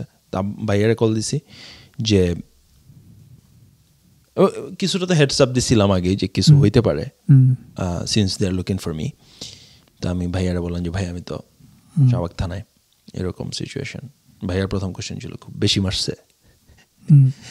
তো যে আই এম স্টিল স্ট্যান্ডিং, এখনো আছি, দাঁড়ায় আছি। সো বললো যে ঠিক আছে থাকো, আমি আসতেছি। আব্বা ওয়াজ ইন গৌরীপুর, আম্মা ঢাকায় ছিলেন, আব্বা গৌরীপুর ছিলেন। যেহেতু আম্মা নাই, তা আমার বোনের বাসায় গেছে আব্বা দুপুরে খাওয়ার জন্য। হি ওয়াজ, আমি যেটা পরে শুনছি যে আব্বা মাত্র খাওয়ার জন্য ভাত নিছেন, but then this news came. He could not eat obviously. ওই সময় চলে আসছেন, রওনা দিচ্ছেন ঢাকায় আসার জন্য। তারপরে তো তারা, আমারই তো থানায় আমি আসি, ওরা কি করছে বাইরের থেকে, I had no idea. But long and short আমাকে তারা বের করে নিয়ে আসতে পারছে আমার আব্বা ভাইয়া। সো ওই দিন তুমি ওই রাত মানে কয় রাত তুমি থানায় ছিলা? ওই রাতটা ছিলাম। ওই রাতটা থানায় ছিল। তো এরপরে ভাইয়া আসলো, ভাইয়া দেখলো। আন্টি আঙ্কেল কি আসলো থানায় নাকি? আব্বা আসছিলেন, আম্মা আসেন নাই। তো আঙ্কেল যখন আসলো তখন তুমি হাজতে, থানার হাজতে লক আপ। সো উনি কি মানে তখন কি ওনার তোমাকে এসে উনি দেখলো, মানে দেখা হইলো তোমাদের সাথে নাকি দেখতে দিল না? না, দেখতে দিছে, মানে একবার দেখতে দিছে দূর থেকে, মানে দূর থেকে আইসা কথাও, মানে আমার ওই পাশে দাঁড়ায় কথা বলতে পারছে। কি বলছো, মানে আছে তোমার? What he said? না, আসলে খুব ডিস্টিংক্টলি মনে নাই, বাট আমার এটা মনে আছে যে আমার the best prayer that I prayed was behind those bars. আপনার আমার শার্ট টার্ট এভরিথিং ইজ torn apart. আমি বেয়ারলি অজু করতে পারছি, কারণ কুলি করতে পারতেছি না, মুখে এত জ্বালা করতেছে, ভিতরে তো সব কাটা, রাইট? বাট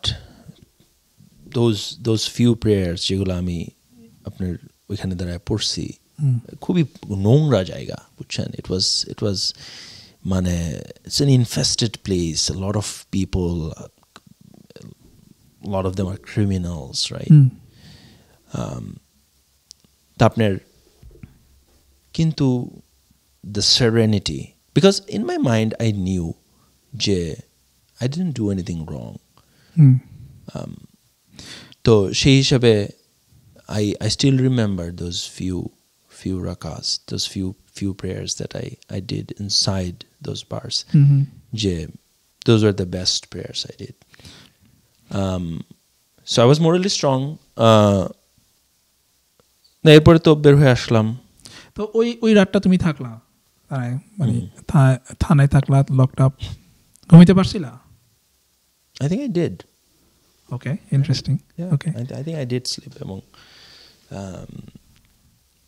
এটা অনেকটা হচ্ছে যে আপনার when you hit rock bottom, you know that this cannot go any worse. Then you feel a sense of relief. What else I can lose? Right. I mean, I have nothing to lose. Okay. But হ্যাঁ, বের হইলাম, বের হওয়ার পরে এরপরের দিন থানা থেকে তোমাকে তোমার ভাই থানা থেকে কোর্টে হয়তো আমাকে যাইতে হয়েছিল। আমার কোনো চার্জ নাই তো, so I was just released basically. Okay মানে যেই চার্জ ওরা দেওয়ার চেষ্টা করছিল, you know, my father is a lawyer,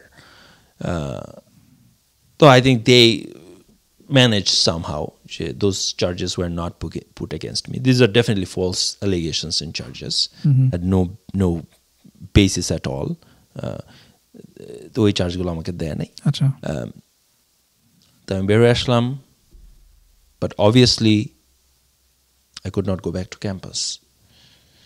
কারণ তখন তোমার 3-1 চলে। আমার 3-1 চলে, থার্ড ইয়ার ফার্স্ট সেমিস্টার চলে। ক্যাম্পাসে ফেরত যাইতে পারবো না। অ্যাডমিনিস্ট্রেশনের সাথে যোগাযোগ করলা, বিশ্ববিদ্যালয়ের সাথে? First few days was very traumatic. আমার আম্মা, আমি যখন ঢুকলাম বাসায়, রাইট, ফেরত আসলাম, আম্মা ডেফিনেটলি দরজা খুলে জড়ায় ধরলেন। আম্মা ইউজুয়ালি করে বদদোয়া দেন না, বাট আই রিমেম্বার যে আম্মা, sorry, I mean, jokes me up every time. আম্মা বদদোয়া দিলেন যে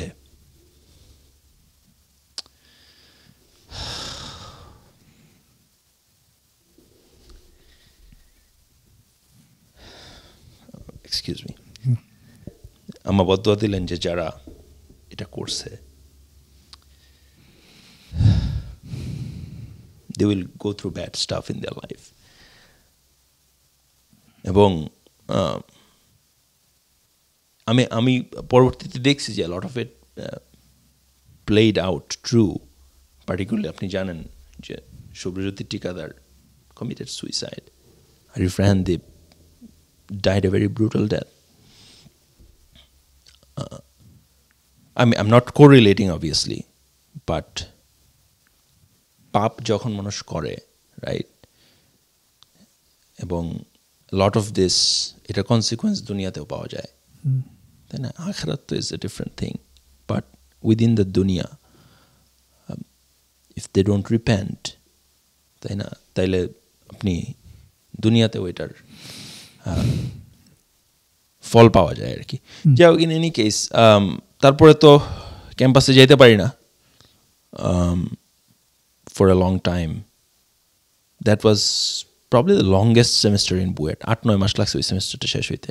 আই এম কনস্ট্যান্টলি থিঙ্কিং যে হয়তো আর কয়েক সপ্তাহ পরে, অবভিয়াসলি আমার আব্বা, আমার ভাইয়া, তারা ইউনিভার্সিটির আমার যেই অ্যাডভাইজার আছেন, একাডেমিক অ্যাডভাইজার, তারপর DSW, directorate of students welfare বলে একটা ইয়ে আছে বুয়েটে, ওই ডিএসডব্লিউর যে দায়িত্বশীল প্রফেসর, তারপর বিভিন্ন জায়গায় যোগাযোগ করবার চেষ্টা করতেছেন যে how do you how can I get back to Buet? কেউই কোনো হেল্প করতে পারতেছে না। I was getting extremely depressed and frustrated কারণ everybody else is doing their stuff. ভাইয়া সকালে উঠে অফিসে যেতেছে, ছোট ভাই কলেজে যেতেছে, বাসার কাজের মেয়েটারও একটা কাজ আছে, সে ঘর ঝাড়ু দিতেছে, রাইট, ধরেন রান্না করতেছে। আমার কোনো কাজ নাই, মানে আমি I am there, I felt extremely useless. I felt sad, desperate to get back to studies. কি করব? কিছুদিন পরে আশা ছেড়ে দিলাম যে বুয়েটে আর হবে না, মনে হয় না আর বুয়েটে ঢুকতে পারবো। তো এইখানে তোমার ধরো যে তোমার এই ঘটনাটা ঘটার পরে মানে how was the reaction from the people you knew in Buet, like তোমার ব্যাচমেট, তোমার সিনিয়র জুনিয়র, তুমি কি এদের রিয়াকশন সম্বন্ধে অ্যাওয়ার ছিলা, বা তুমি কি জানতা যে how they interpreted this event? A lot of them were sad, right? আমার যেই বন্ধুগুলো আমার পেছনে গেছিল, তাদের সাথে যখন আমি ফেরত এসে কথা, I was extremely traumatized. মানে আমি ওইরকম, এই সময় সিচুয়েশনটা এরকম ছিল না যে আমি লোকজনের সঙ্গে, it was not like any other scenario যে ঠিক আছে এটা হয়েছে, এর পরের দিন আমি এসে সবার সাথে কথা বলতেছি বা সবার সাথে। I was extremely traumatised. আমি বাসার থেকে বের হয়ে যে রাস্তার গলির মুখে যে মসজিদে নামাজ পড়তে যাব, এই জায়গাটাতে তো আমি ভয় পাওয়া শুরু করেছিলাম। I felt like somebody is coming after me, অথবা হ্যাঁ আমি মানে আমাদের বাসা, আমি যে মোহাম্মদপুর যেই রাস্তায় থাকতাম তার গলির দুই মুখে দুইটা মসজিদ। পেছনের দিকের মসজিদটা একটু আমি ওইটাতে যাইতাম না, ওইটা কম ফ্রিকোয়েন্ট করতাম, আর সামনের দিকের মসজিদটাতে যাইতাম। তাই স্টার্টেড গোয়িং টু দ্য মসজিদ যেটা ওই রাস্তার পেছনের দিকে ছিল, so that nobody can see me. মানে আই ওয়াজ সো ট্রমাটাইজড যে আমার কাছে মনে হচ্ছিল যে ওরা যদি টের পেয়ে যায় যে আমি আমি জেলে নাই, আমি ওরা হয়তো that was an extremely traumatic time period, যেখানে I had no hope of going back to BUET. তো শেষ পর্যন্ত আমি কী করবো, আমি আইএলস দিলাম ওই অবস্থাতেই, বিভিন্ন জায়গায় অ্যাপ্লাই করা শুরু করলাম, মালয়েশিয়াতে, অস্ট্রেলিয়াতে। অ্যান্ড লাইক আই সেড, আমার ফ্যামিলির ওইরকম সিচুয়েশন নাই যে তারা আমাকে দেশের বাইরে পড়াবে। আমি খোঁজ নিচ্ছি যে ধরেন প্রাইভেট কোনো ইউনিভার্সিটিতে, আসানুল্লাহ ইউনিভার্সিটির আমি শুনছি যে তাদের মেকানিক্যাল ডিপার্টমেন্ট আছে। তো আমি মনে করলাম যে মেবি আমি কিছু ক্রেডিট ট্রান্সফার করে ওইখানে পড়তে পারি। জানতামও না যে আসলে if it works or not, credit transfer কি আদৌ কাজ করে কি করে না। আর ইন দ্য মিন টাইম আমার ফ্যামিলিও চেষ্টা করতেছে যে কীভাবে আমাকে বুয়েটে ফেরত আনা যায়, রাইট? সো এই অবস্থাটা কত মাস চলল? Oh, it was a long time, 6-7 months. So 6-7 months তুমি মানে বুয়েটে যেতে পারলা না, এবং তোমার এই ট্রমাটিক একটা সিচুয়েশন চলতে থাকলো 6-7 months. Okay. Then how, and এই সময়টাতে আঙ্কেল এবং বড় ভাইয়া তারা দে ট্রাই টু নেগোশিয়েট মানে নেগোশিয়েট তো বলা ঠিক হবে না, মানে তারা administration এবং how helpful they were, তারা কি মানে তারা কোনো হেল্প করতে পারছিল নাকি তারা মানে as you said before যে তারা হয়তো বলতেছিল যে ওকে মানে লিগের সাথেই তোমার নেগোশিয়েট করতে হবে, বা that was basically their suggestion. Okay. I mean, so তুমি মিস করছো, রাইট? 3-1 তুমি মিস করছো। 3-1 টোটালি মিস করছো। 3-1 টোটালি মিস করলা, এরপরে 3-2 শুরু হইলো। Okay, so how you finally got finally what an irony, আমাকে সেই যারা আমাকে মারছে তাদের সাথেই নেগোশিয়েট করতে হয়েছে। আমার ভাই found a link through one of my brothers friend, যে খুব সম্ভবত যুবলীগের কোনো সেন্ট্রাল লিডার ছিল। আমার ভাইয়া আরেক ফ্রেন্ডের থ্রুতে কোনো জানতো, তাকে ধরে যে ভাই একটু বলে দাও, হ্যাঁ, যেন কিছু না বলে, আমার ভাইটা ক্লাস করতে পারে। তো ওইরকম একবার আমার ভাইয়া সহ, ভাইয়ার ওই ফ্রেন্ড সহ নিয়ে গেল আহসানুল্লাহ হল বুয়েটে মাঠে। সেইখানে যারা আমার মারছিল, সৌরজ্যোতি টিকাদার, আবু আনাস শুভম, সিয়াম, দীপ এবং আই থিঙ্ক, আমি এক্স্যাক্টলি খেয়াল নাই আমিনুল হক পলাশ ছিল কি ছিল না, বাট ওরা সব আবার বলল যে ঠিক আছে তাহলে ওরা আমরা মাফ করতে পারি, কিন্তু মানে সে যদি আবার অন্ধকারের পথে যায় তাইলে আমরা কিন্তু আবার অ্যাকশন নিব। আমি আজ পর্যন্ত বুঝলাম না যে অন্ধকারের পথটা আসলে কি, বা what they wanted to say, but regardless, I mean, so এটা হইলো যখন হ্যাঁ একটা some sort of reconciliation হলো 3-2 তে ক্লাস শুরু হওয়ার আগে I was allowed to go back to campus, but obviously মানে প্রথম মানে এটা একটা অনেকটা ছিল চোরের মতো ক্যাম্পাসে যাওয়া আর কি। হ্যাঁ, মানে কোনোভাবে যায় ক্লাসটা কইরা বাসায় ফেরত আসা। সো তুমি আর হলে না হলের তো প্রশ্নই আসে না, মানে তার প্রশ্ন। Okay, due to the safety concern তুমি আর হলে হলে আর যাওয়া হবে না, সেফটি কনসার্নের জন্য। ওকে আচ্ছা, তারপরে ওকে, তো এইভাবে মানে rest of your BUET life আর কিছু ঘটছিল না? আর বিভিন্ন সময় ওরা ওই যে আপনার ডিপার্টমেন্টের বারান্দায় নিয়ে আমার ফোন চেক করতো আমাকে এভরি ফিউ উইকস। মানে তারা তোমার উপরে নজরদারিটা রাখছিল আনটিল ইউ 100%। ওকে, তারা ফোন চেক করতো রেগুলার আমার ফোন চেক করতো, যে এরকম বিভিন্ন সময় হুমকি দিত যে তোরা কিন্তু ছাইড়া দিছি, তুই তোর সাথে আর কে আছে নাম বল। আমি কি নাম বলবো ভাই, আমি কার নাম বলবো? But that was their interpretation of things. তো এইগুলো তো ছিলই। তো এইভাবে শেষ করলাম। আমি 3-2 থেকে আবার শুরু করলাম। লাকিলি আমার ব্যাচ যখন 4-2 শেষ করে, মানে 09 ব্যাচের সাথে আমি 3-2 শুরু করলাম, আবার শেষ করলাম 4-2 পর্যন্ত। ইমিডিয়েটলি দ্য নেক্সট সেমিস্টার আমাদের আই বিলিভ 12 ব্যাচ, মানে 2012 সালে যারা এইচএসসি পাস করে বুয়েটে ঢুকছে, তারা 3-1 সেমিস্টারটা তখন করতেছিল। তখন আমি তাদের সাথে 3-1 সেমিস্টারটা করলাম। ওই সেমিস্টারে জিআরই দিলাম, টফল দিলাম, দিয়া বুয়েট কোনোভাবে শেষ করলাম। শেষ করে চলে আসলাম। ওকে, তো শেষ করে তোমার বুয়েট চ্যাপ্টার শেষ, তারপর বুয়েট চ্যাপ্টার শেষ।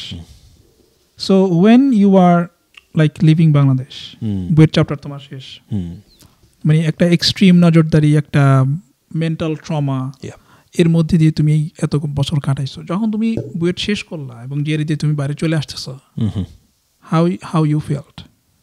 It felt good, I felt free finally. মনে হলো যে ওকে, all of this is behind, এবং বাট ততদিনে অনেকটা হেল হয়েছে আর কি, কারণ 2 বছর অলরেডি করছি তো। বাট স্টিল মানে আমি বুয়েটার কখনো মনে করেন আমি ওই ক্যাফেটেরিয়ার দিকে আর জীবনেও যাই নাই। মানে তোমার এই ট্রমাটা এখনো কাজ করে? হ্যাঁ, আমি এর ইন এ ওয়ে, আপনার মানুষ বলে প্রাণের বুয়েট, জানের বুয়েট বা ক্যাম্পাস বা any university student you ask, তার আন্ডার গ্র্যাজুয়েট ক্যাম্পাস তার কাছে কত প্রিয়, তাই না? তার কত স্মৃতি, কত কিছু। আমার আর লাস্ট 2 ইয়ার্স ওইটা আর কোনোভাবেই ওই মানে অ্যাফিনিটিটা আসে নাই টুয়ার্ডস বুয়েট। আমার কাছে মনে হয়েছে যে দিস ইজ সামথিং কোনোভাবে ভাই। এই ট্রমাটাকে তুমি এখনো ফিল করো? না, আমি যখন পুরো ওই জিনিসটা রিকাউন্ট করি, I live in that moment, আমার পার্সোনাল পেইনের চেয়েও যেটা বড় হয় যে my family had to go through a lot during that time. Can you imagine? মানে মনে করেন যে আমি তো এখন একজন বাবা, আমার মেয়ে আছে, রাইট? সো আমি আমার আব্বা আম্মার কথা চিন্তা করি যে what they had to go through, আমার বড়ো ভাইয়ের কথা, আমার বোনের কথা, ছোটো ভাইয়ের কথা, ওদের কথা চিন্তা করি যে what they had to go through, যে day in day out to see me slowly decay into depression, right? So এইটা খুব মানে আমি আমারটা মাফ করে দিতে পারি, কিন্তু what they made my family go through, that is extreme. এমন কোনো ইনসিডেন্স মনে করতে পারো তোমার ফ্যামিলির যেটা তোমাকে স্টিল লাইক তোমাকে মানে স্টিল তোমার অনেক খারাপ লাগে? What was that? আমার বড় ভাইয়ের যখন জ্বর হয় তখন সে একটু আবল তাবল বলে আর কি। আবল তাবল বলতে খারাপ কিছু না, মানে অনেকে জ্বরের ঘরে অনেক কিছু বলে না, অনেক কিছু বলে। হ্যাঁ, তো আমার বড় ভাইয়ের জ্বরের সময় সে বলতেছিল যে জিয়ারে তোমরা দেখা রাখো। So the trauma was that level of trauma in everybody in my family. যে আপনার they had to go through this. Okay, so yeah. Anyways, তারপরে তুমি আমেরিকা চলে আসলা এবং তুমি তুমি আমেরিকার one of the best universities, সেখানে তুমি পিএইচডি করলা, Carnegie Mellon is one of the top, one of the best. তো কার্নেগি মেলনে পড়ার সময় মানে ক্যান ইউ সে সামথিং যেটা, or is there any experience যেটা তোমাকে অনেক কমফোর্ট দিছে, যেটা যেমন বুয়েটে তোমার যে ট্রমাটিক এক্সপিরিয়েন্স ছিল, তোমার যেই তুমি তোমার ফ্যামিলি, মানে ইজ দ্যার এনিথিং যেটা কার্নেগি মেলনে এসে তোমার রিয়েলাইজড হয়েছে যে মানে এরকম যদি কিছুটাও যদি দেশে থাকতো বা হয়তো? না, আমার কার্নেগি মেলনের আগে আমি ইউনিভার্সিটি অফ টেক্সাস এল পাসোতে মাস্টার্স করছি। সেখানে আপনার from day one I had a wonderful community of people. মানে যারা গ্র্যাজুয়েট স্টুডেন্ট ছিল, বুয়েটের সিনিয়র ভাইরা ছিল, অন্য ইউনিভার্সিটির সিনিয়র ভাইরা যেখানে ওইখানে পিএইচডি মাস্টার্স করতেছিল তারা ছিল, and I lived life to the fullest. Even বুয়েটেও আমি যতদিন ওই সমস্ত ঘটনাগুলো ঘটে নাই, I was involved in activities like playing cricket, like I said, আমি ইন্টার ফ্যাকাল্টি ক্রিকেট টিমে খেলতাম। তো I picked back up on those activities. America আসার পরে I started living my life again in a way, apart, far away from the fearful এবং খুবই ডিমোরালাইজিং যে সিচুয়েশনটা পার করে আসছি।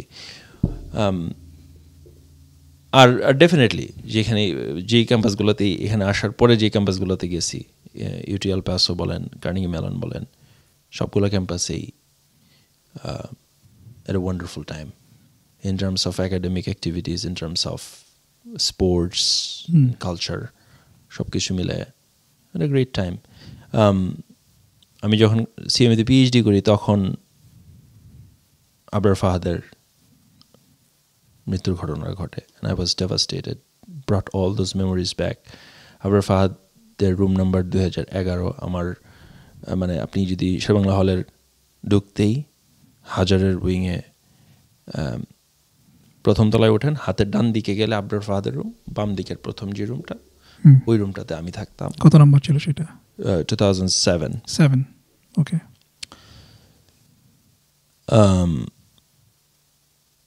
তো সেটা all those memories came back এবং was extremely sad. আমার আব্বা আম্মা দেশ থেকে ফোন করে কান্নাকাটি করছেন এবং it brought their memories back যে আল্লাহ তোমার বাঁচাই দিচ্ছে, তোমার যদি ওই দিন শেরেবাংলা হলে রাত্রে যেদিন খুঁজতে গেছিল বুধবার দিন, সেদিন যদি পাইতো তাহলে could have been another Abrar Fahad. And it was sad, but alhamdulillah যে আবরার ফাহাদের জীবন দেওয়ার পরে অ্যাটলিস্ট বুয়েটের ক্যাম্পাসটা অনেক গট বেটার, এবং ইন এ ওয়ে আবরার ফাহাদের মানে আপনি যে এই ব্রুটাল ছাত্রলীগের এগেইনস্টে আপনি যে দাঁড়াইতে পারেন as a community with strength, and you can stop them, এটা বুয়েট ক্যাম্পাস কিন্তু প্রথম করে দেখাইছে, তাই না? আপনি চিন্তা করেন ছাত্রলীগের শুধু ছাত্রলীগের রাজনীতি নিষিদ্ধ করার জন্য ক্যাম্পাসে পলিটিক্সই বন্ধ করে দিচ্ছে বুয়েটে, এবং এটা যে possible, right, when you are united and when you know যে what you are doing is right. আমার কাছে মনে হয় যে July in many ways July রেভলিউশনের একটা মাইক্রোকজম বুয়েটে হয়েছে কিন্তু সেই আবরার ফাহাদের মৃত্যুর পরে, and that transpired into July movement in a lot of ways. Of course, I mean অনেক পলিটিক্যাল আর মুভমেন্টের সবগুলো ছোট ছোট স্ট্রিম একসাথে হয়েই তো জুলাই, তাই না? তো it was সরি আপনি কি বলছেন?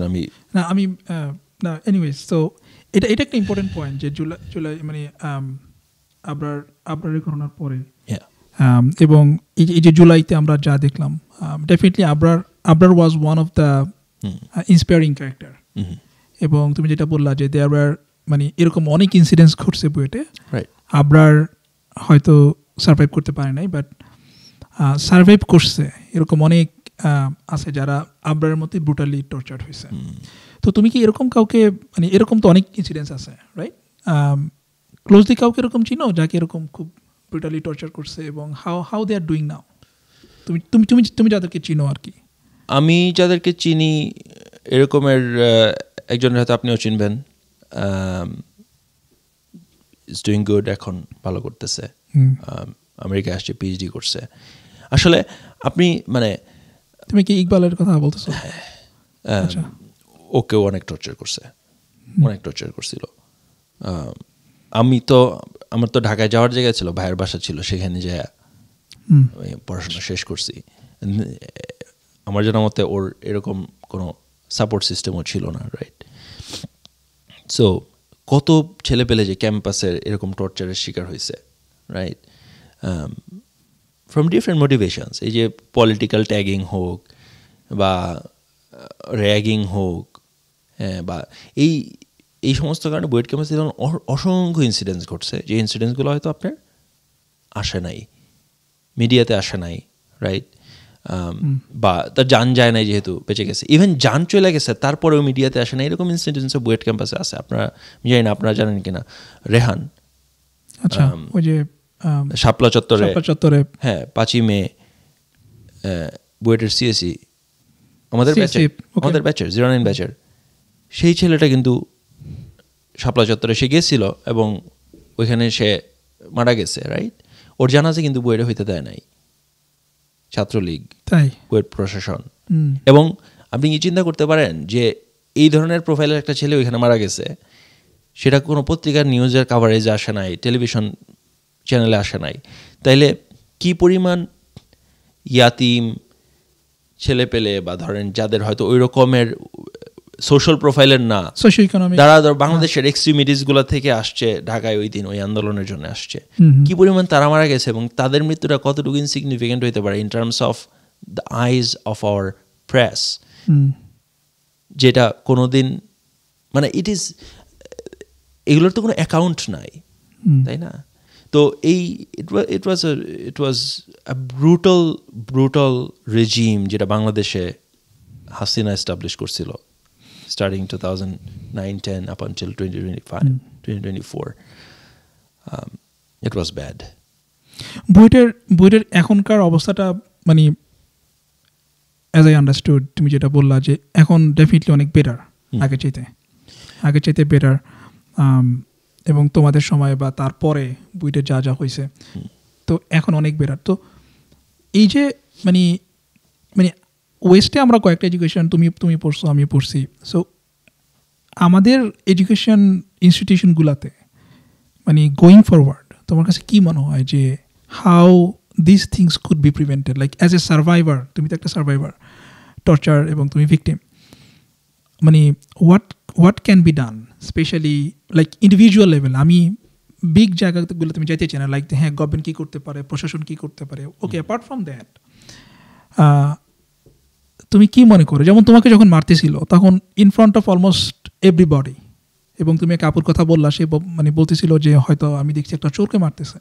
তার মানে একটা চোরও যদি হয় বাংলাদেশে, মানুষের যেই মানে বুয়েটের মতো একটা যেখানে বেস্ট মাইন্ডরা আসে পড়তে বাংলাদেশের, সেই আপু বা সেই মানে বুয়েটের মানে এই গ্রুপ অফ পিপল তারা মনে করছে ঠিক আছে একটা চোরকে এভাবে মারা যায়, এবং বুয়েটের একটা গ্রুপই মারতেছে। সো এই যে একটা কালেকটিভ আমাদের মেন্টালিটি, হ্যাঁ, ইন্ডিভিজুয়াল জায়গাগুলো থেকে এই জিনিসগুলোকে কীভাবে অ্যাডজাস্ট করা যাইতে পারে বলে তোমার মনে হয়, বা what can be done actually? The biggest thing is, অথবা তুমি let me make it a little bit, যে তোমার মানে ইয়ে না দিয়ে মানে তুমি কি এক্সপেক্ট করো, ধরো একটা সার্ভাইভার হিসেবে তুমি কি এক্সপেক্ট করো যে সামওয়ান টু ডু? যে be fair. Strength is not in brutality. Strength is in fairness. আপনার don't dehumanize people. Don't dehumanize people in terms of different tags. Jomuk eta she erokom. Tag দিয়ে মানুষকে dehumanize করাটা is bad. ওইটা যদি improve না হয় তাইলে you can take people to task for specific crimes, right? ধরেন যে একটা খারাপ কাজ করছে তাকে আপনি ল অ্যান্ড অর্ডারের থ্রুতে তাকে প্রসিকিউট করেন, that's all kosher, that's all good. কিন্তু don't create violence by tagging people with different terms, তাই না? অমুক শিবির, ওকে মাইরা দেওয়াটা জায়েজ, রাইট? বা এখন আমি a lot of people will not probably like it, but I'm still going to say this. আপনি একজন ছাত্রলীগ দেখলেই তাকে আপনি please don't just go and beat that guy. This is not helpful. সে যদি স্পেসিফিক কোনো ক্রাইম করে থাকে prosecute him. কিন্তু এই যে রাস্তায় ধরে মারা, সবাই মিলা মারা, this is not good. This is not going to help anybody. I know it's hard, but আপনার রিলিজিয়ান আপনাকে কিন্তু কিছু জিনিস শিক্ষা দেয়। আপনি চিন্তা করেন যে আপনি যদি if you look at the life of our Prophet sallallahu alaihi wasallam, he was never unfair. He gave credit even to his enemies. তাই না? আপনি খেয়াল করেন যখন বদর যুদ্ধের শেষে যখন যুদ্ধবন্দীদেরকে একসাথে করা হয়েছে, প্রফেট কি বলছেন? উনি বলছেন যে আজকে যদি মুতইম ইবনে আদি জীবিত থাকতো এবং সে যদি আমাকে একটা কথা বলতো, তাহলে সেই এক কথার বিনিময়ে এই যে যত বন্দী, তিনি বলছেন এই ফিল্থ সবগুলোর আমি ছেড়ে দিতাম।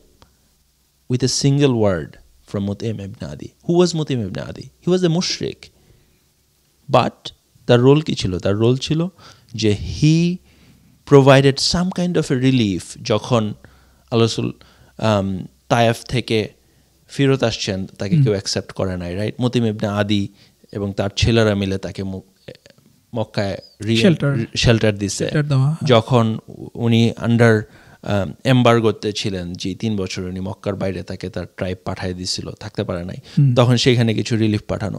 তো এই ডিসপাইট দ্য ফ্যাক্ট যে মুতইম ইবনে আদি ওয়াজ এ নন মুসলিম, আল্লাহ রাসূল কিন্তু তাকে তার ক্রেডিট দিছেন, ডিহিউম্যানাইজ করেন নাই যে ঠিক আছে ও মুশরিক তার মানে he is not a human being, এরকম করেন নাই এবং তাকে মারার জায়েজ করেন নাই। সো হইতে পারে কেউ একজন আমার সাথে শত্রুতা আছে, হইতে পারে আমি মনে করি যে say I have an interpretation যে সে খারাপ কিছু করছে বা এরকম, but that does not give me the legitimacy of taking things on my own hand এবং যা brutally dehumanize করে against কিছু একটা করা। So yeah, I would say, I mean, the short answer to your question is যে if we start to think other human beings as equal, we treat them with fairness, তাহলে things will cool down. Sure. Yeah, so I mean this is extremely important, এবং I think যে everyone has a right to get a due process. Yeah. যে সে যদি crime করে থাকে সে তার ক্রাইমের বিচার হবে। সে ছাত্রলীগ যদি করে থাকে, it doesn't matter. Like a criminal has no I would say no color, no affiliations. Criminal is criminal. So যদি কেউ ক্রাইম করে থাকে, ছাত্রলীগ হোক, শিবির হোক, ছাত্রদল হোক, যেই হোক না কেন, তার সেই ক্রাইমটার বিচার হইতে হবে। নট নেসেসারিলি যে সে কেন শিবির করতো, বা এখনকার বাস্তবতায় যদি কেউ, যেটা তুমি বললা যে আই কমপ্লিটলি অ্যাগ্রি যে এইটা আমাদের করা যাবে না, যে ট্যাগিং করে যে না সে ছাত্রলীগ করতো বা সে হাসিনা সহযোগী ছিল, সো তাকে মেরে ফেলো বা তাকে ইয়ে করো না, উই ক্যান ডু দ্যাট। একটা জাস্টিস প্রতিষ্ঠা করতে হবে with doing justice. Right. Justice won't come with committing injustices. Absolutely. So that we cannot do. Anything else that you want to add before we finish? No, I mean, thank you for having me.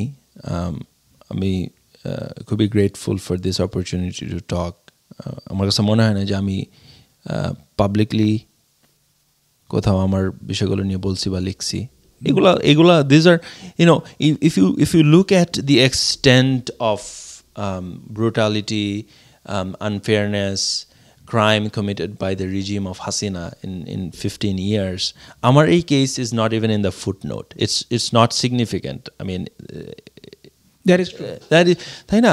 That is true. কিন্তু এখানে আরেকটা important point আছে, সেটা হচ্ছে যে আমরা যদি আমরা মানে এটা ইটসেলফ ইজ এ মানে ইন এ নর্মাল সিচুয়েশন তোমার ইস্যুটা is a big issue, normal situation. কিন্তু হাসিনা এবং তার সময়ে তারা এত ক্রাইম করছে যে সেইটার তুলনায় তোমারটা এখন is not even a footnote.